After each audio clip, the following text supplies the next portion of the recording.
Hi, I'm Annie Botticelli, and welcome to my 12-part eclipse series on the eclipses going through the signs and houses.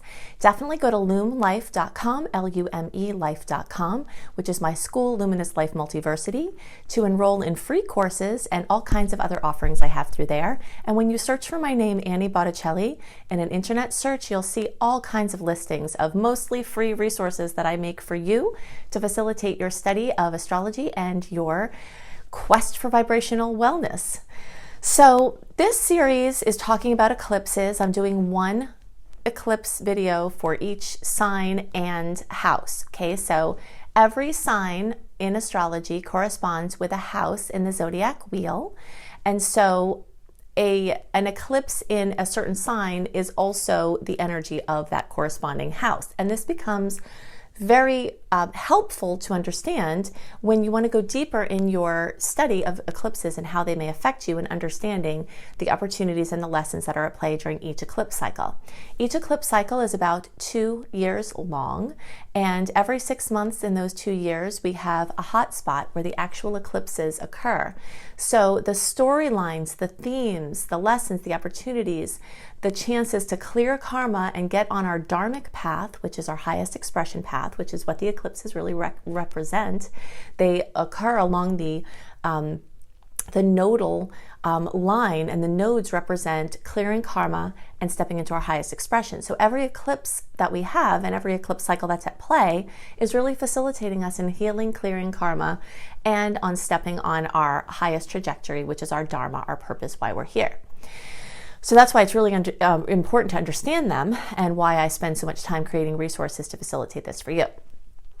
Okay, so I'm going to give you a little bit of a background on what eclipses, what they represent and what they can bring, and then we'll go into the featured sign and house for this video. Okay, so these eclipses happen twice a year usually. Sometimes it's every 6 months basically, so it could be the beginning of one year and then in the middle and then towards the end, or they're broken up that way.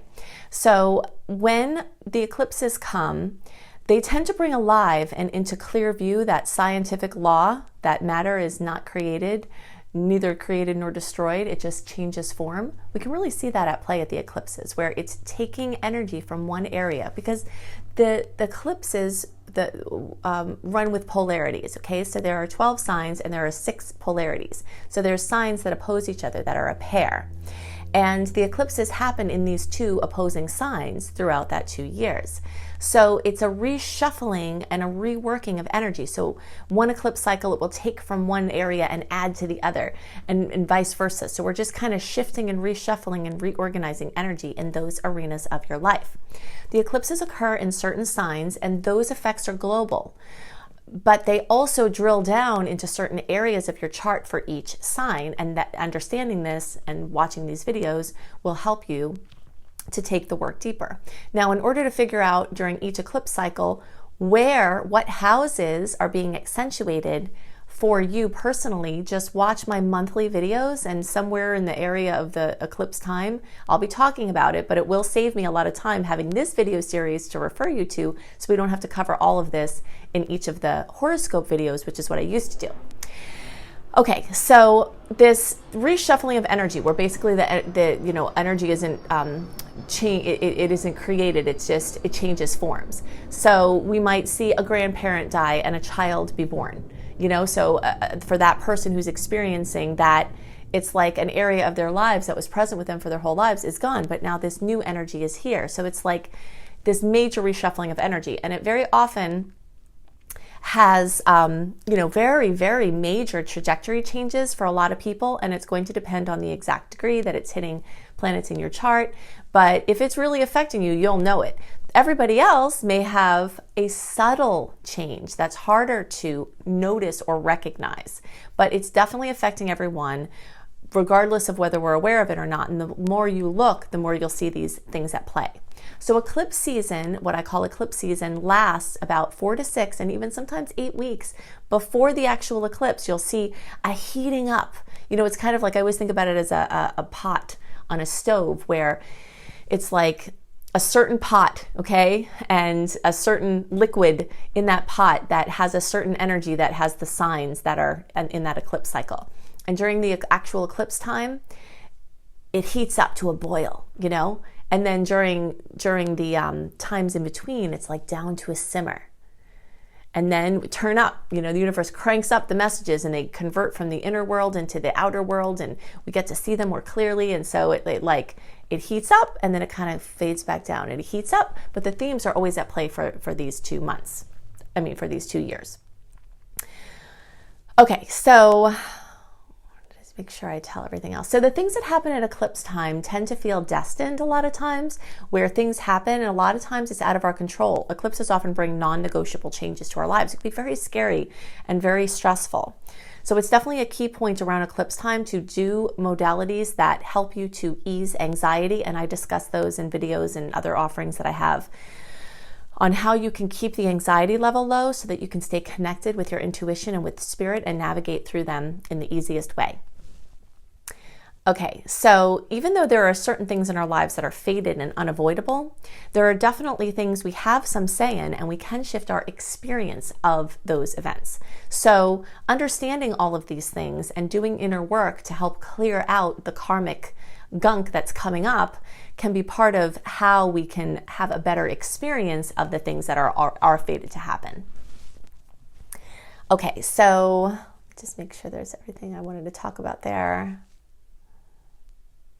Okay, yeah, so just the overview is that eclipses as an astronomical occurrence happen at the time they're happening, but eclipses as an astrological occurrence happen for all of the time they're occurring. And you'll notice for the years that a certain eclipse cycle is happening, if you go back to the last time or last times that eclipse cycle happened, there are themes at play that will likely come back into your life. It doesn't mean the same things will happen per se, but you'll see the same lessons, the same topics that are moving you along in a certain area of life.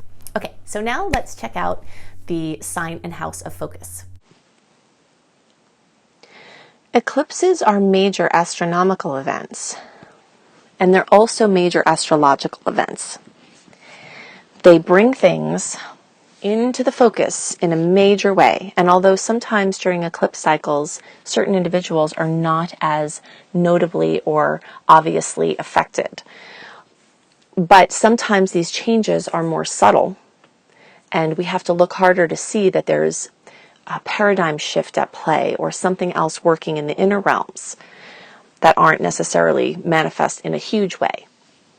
A lot of how we experience an eclipse will depend on the exact degree of the eclipse sign and how that interacts with our placement. So it's very complex, but certain things are very common, which is an increase in focus on the field of experience that the sign or house rules, drama, for better or worse, dramatic conclusions, brilliant new openings, or movement along chapters, closing of a chapter, opening of a new chapter in certain areas. So when there's an eclipse in the 7th house or Libra, one of the biggest things is relationships.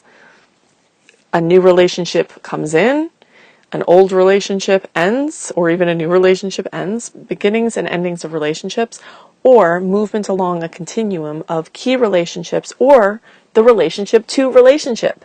What comes up a lot at this time is the topic of codependency. Codependency extends beyond even what the AA definition was, and the way that codependency was originally defined was that there was an alcoholic or a substance abuser, they were the addict, and then the codependent was the person who kind of had to dance around the erratic nature of living with someone who's an addict. But then, of course, things get more complex because a lot of people who have addictions also have codependency issues where they draw in other people who have problems. And basically, the main point the way I define codependency is that it's a boundary disease or a boundary issue.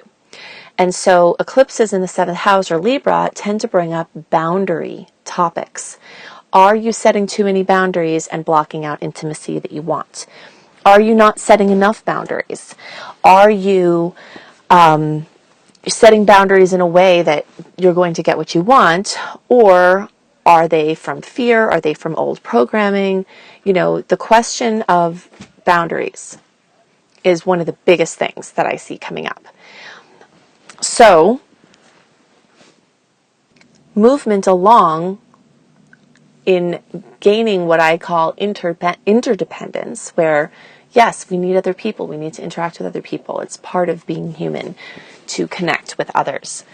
But how we do that, and the fulfillment that we have or don't have, the patterns that we brought with us into our current relationships that we have to or get a chance to own, so being really accountable at this time with owning what made us be attracted to a certain type of person or a certain type of situation, and doing the inner work to be able to shift our vibrational magnetism for certain types of situations rather than just blaming another person.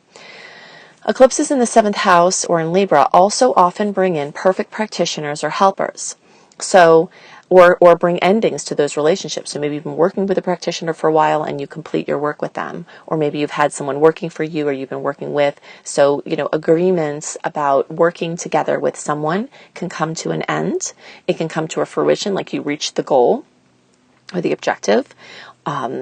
Or you can have a new practitioner or a new helper come in. This time is really great for finding people to help you in any area of life, whether it's a counselor or, a mechanic or an assistant or anything like that can, eclipse in or end or change a relationship to those things or with any of those people. And so in general, agreements come in a big way. Coming to an agreement on a topic that needs mediation or is in mediation or where there's a disagreement, there's often notable movement when there's a 7th house or Libra eclipse having to do with agreements between people. Aesthetics and design is another topic that also comes up. So new design projects, new ways of, working your space or working your wardrobe or, artwork or anything like that can come in. So new systems for your aesthetics, redesign, design projects, or if your work is in design, that can be highlighted as well. This time is also really great for movement along if you're trying to build clients, like a client relationships.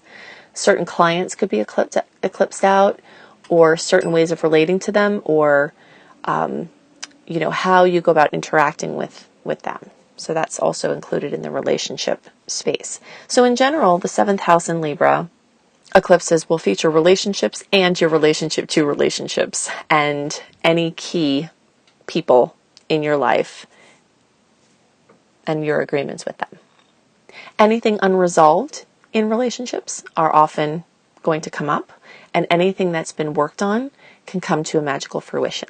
So I hope you loved this. Definitely look at my other resources. If you search for my name, Annie Botticelli, online, you'll find tons of things that I offer you. You can go to my website, anniehelpsyou.com, for lots of blogs and other things that can facilitate your journey. You can go to cozybysweetstarlight.com for written horoscopes, lifestyle blogs, and astrology kissed information that I think you will just love.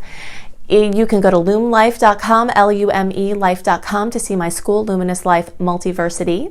And definitely check out my growing list of books, including my new book, PLANETOLOGY. If you search for Annie Botticelli and PLANETOLOGY and Annie Botticelli, Radical Prayer, those are the 2 books that are out as of the time of my recording this. And I'm sure as this goes on, you will see more books coming out from me. I hope you have a wonderful eclipse season, and I'll see you in another video. Bye!